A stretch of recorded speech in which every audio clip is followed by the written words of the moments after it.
ईश्वर का मुख्य निज नाम ओम। तस्य वाचकः प्रणवः। तत्र निरतिशयम् सर्वज्ञ बीजम्।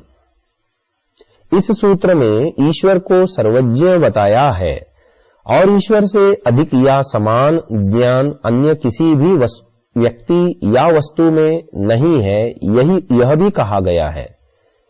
इसके साथ साथ महर्षि वेदव्यास जी ने यह स्पष्ट किया है कि ईश्वर मनुष्य मात्र के कल्याण के लिए प्रत्येक सृष्टि में वेदों का ज्ञान देता है और ईश्वर की जानकारी संसार की सुव्यवस्थित नियम प्रणाली को देखने से होती है, परंतु वह जानकारी सामान्य होती है और विशेष जानकारी के लिए शास्त्रों को पढ़ना चाहिए, जिससे ईश्वर के नाम, गुण, कर्म व स्वभाव आदि की जानकारी मिल सके।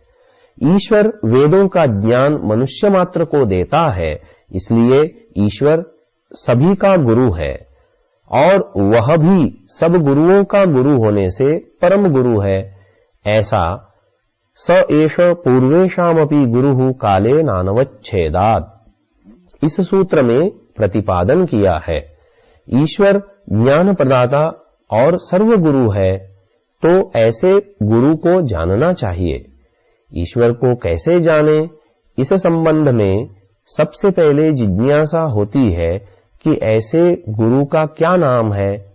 इसी जिज्ञासा को शांत करने के लिए महर्षि पतंजलि जी ने प्रस्तुत सूत्र की रचना वेदादि सनातन वैदिक ग्रंथों के आधार पर की है। ईश्वर का नाम प्रणव है, अर्थात ओम है। यहाँ पर प्रश्न उपस्थित होता है कि ईश्वर का नाम प्रणव कहा है, न कि ओम।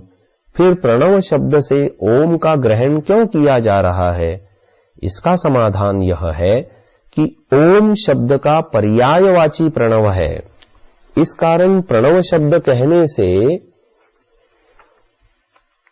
ओम शब्द का ही ग्रहण हो जाता है। जो प्रणव है वही ओम है और जो ओम है वही प्रणव है। प्राचीन समस्त ऋषिगणों ने भी ईश्वर को कहीं प्रणव शब्द से संबोधित किया और कहीं ओम शब्द से, जैसे प्रणवो धनुः शरो ह्यात्मा ब्रह्मतल्लक्ष्यमुच्यते अप्रमत्तेन वेद्धव्यम् शरवत्तन्मयो भवेत् मुंडकोपनिषद। इस श्लोक में ईश्वर का नाम प्रणव कहा गया है। ओम इत्येतदक्षरमुद्गीतमुपासीत छांदोग्योपनिषद, यहाँ पर ओम शब्द से कहा गया है।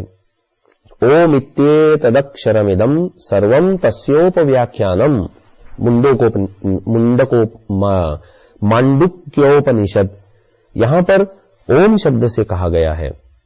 सर्वे वेदा यत्पदमामनन्ति तपांसि च सर्वाणि यद्वदन्ति यदिच्छन्तो ब्रह्मचर्यं चरन्ति तत्ते पदं संग्रहेण ब्रवीम्योमित्येतत् कठोपनिषद। यहाँ पर भी ओम शब्द से कहा गया है। समस्त ऋषि परंपरा में सबसे अर्वाचीन हमारे अति निकट ऋषि स्वामी दयानंद सरस्वती हुए हैं।